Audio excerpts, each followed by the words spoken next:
Some murders explode across the country, while others vanish into silence, buried beneath time, distance, and forgotten headlines. In 2014, a woman named Tumaini Kwamboka Rebeka was killed in Timboroa after what witnesses describe as a heated confrontation. Then came the silence.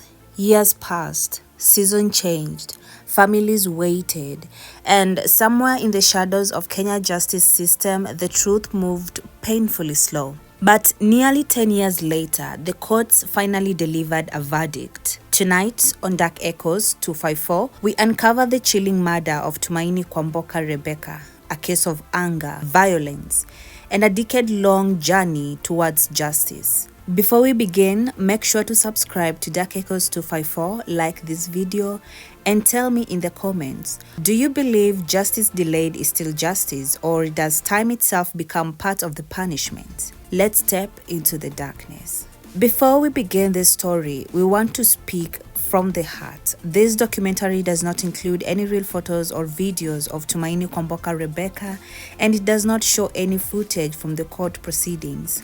Her family has decided to keep her images private, and we deeply respect and honor that choice. While the court judgment and case details are public record that can be found online, personal pictures of Tumaini are not available to the public. We have chosen not to pursue or use them out of respect for her dignity and her family's wishes. Instead, we have used respectful stock footages, stock photos, and carefully created AI-generated images to help tell her story visually. To Tumaini's family and all those who loved her, we send our deepest and most sincere condolence.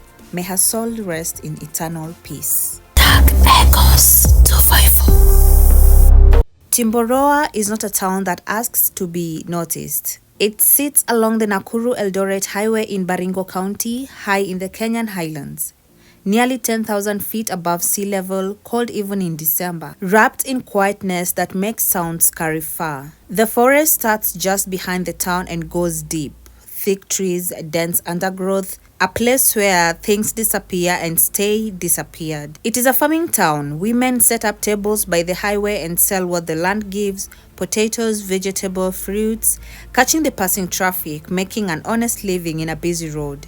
The Nakuru-Eldoret highway never stopped moving. Trucks, matatus, boda-bodas, the constant noise of country that has somewhere to be. In December 2014, a young woman named Tumaini Kwamboka Rebeka had a table along the road. She sold vegetables and fruits near the Riply Tree Nursery just off the tarmac. Her mother, Lilian Moraa, sold potatoes a few meters away. They walked the same stretch of highway, close enough to see each other, close enough to call out on a slow afternoon. She was in a relationship with a man named Joshua Karanja Njoroge. He was a familiar face in Timboroa. His father was a teacher. People knew the family. That is the thing about small towns. Everyone knows everyone, and that familiarity can make danger feel impossible right up until it isn't. December 3rd, 2014 began like any other day. Tumaini was at her table. Her mother was at hers. The highway was doing what the highway always does. There was nothing to suggest that this evening would be the last one. It was 5:30 in the afternoon when everything changed. A man named Richard Kipto Maio was standing near Riply when he noticed a man and a woman arguing. He looked closer. The man was holding something, catching the fading light, shiny metal. He recognized them both, Joshua Karanja, Tumaini Kwamboka. Then Tumaini fell. Maio ran. By the time he reached her, she was on the ground with wounds on her stomach, chest, and neck. Her intestines were protruding from the stab wounds in her abdomen. She was still alive, but barely. Karanja did not wait. He ran towards Timboroa Forest and disappeared into the trees before anyone could stop him. A neighbor, Florence Mukeira James, heard the scream and came running. She would later testify that she had seen Karanja at around 5 in the evening, already running from the direction of Riply. She had recognized him. She had watched him go, And then there was Lilian. Lilian Moraa heard the screaming from her potato table. She was a mother before she was anything else, and she ran towards the sound. When she reached her daughter, Tumaini was on the ground. Stab wounds on her neck and stomach, intestines exposed. Lilian ran home. She came back with a sweater because it was cold, because her daughter was on the ground, because there was still hope, because a mother does not stop until there is nothing left to do. By the time she came back, someone told her Tumaini was gone. Lilian was handed her daughter's sweater and lasso.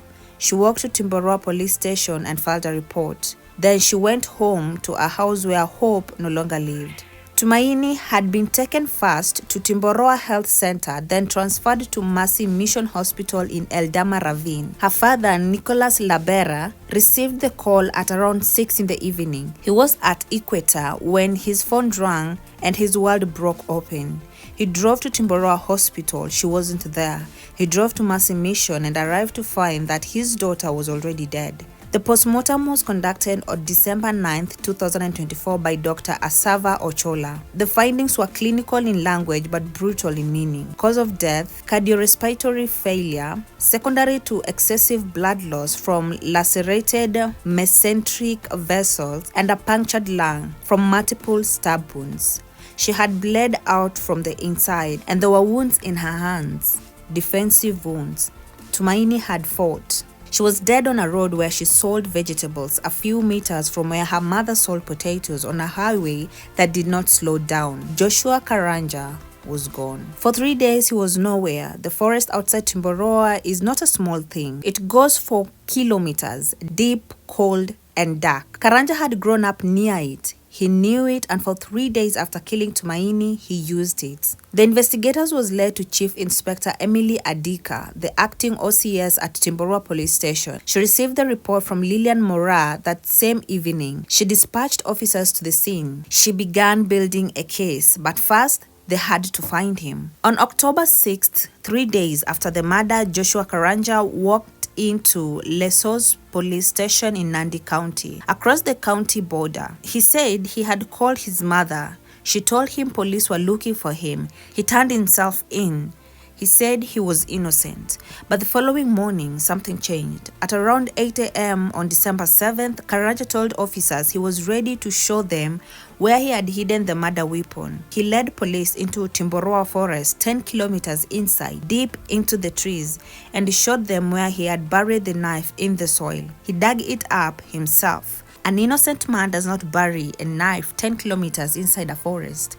An innocent man does not know exactly where to walk to find it. The knife was recovered. Photographs were taken of dry blood still on the ground near Reply. The evidence was in place. Joshua Karanja Njoroge was charged with murder under Section 203 as read with Section 204 of the Penal Code. He denied the charge. A full trial was ordered. The prosecution lined up 10 witnesses, and then the waiting began. 10 years. Lilian Moraa went to court carrying the weight of December 3rd, 2014 every single time. She sat in a courtroom and testified about the afternoon she ran to her daughter and found her on the ground. The first time she tried to testify, the court had to stand her down. She was too emotional to continue. Grief does not observe courtroom schedules. Grief does not wait for a convenient moment.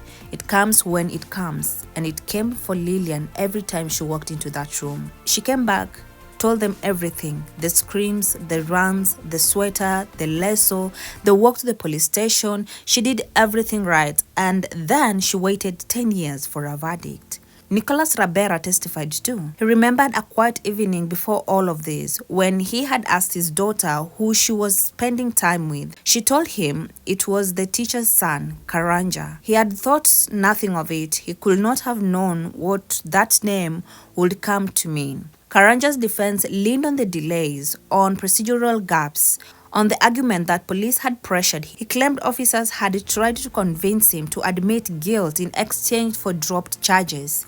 He maintained his innocence for a decade. He had no previous criminal record, his lawyers noted. He said he regretted what had happened. But Justice Rachel Ngetich was not persuaded. He looked at what was in front of her.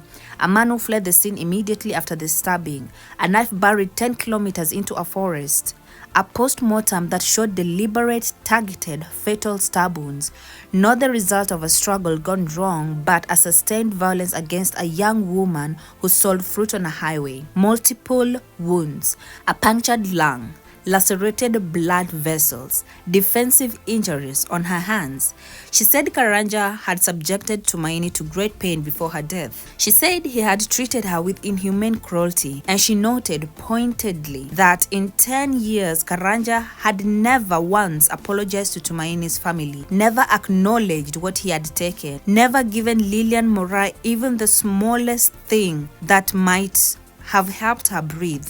That silence, the judge said, was part of why the family could not heal.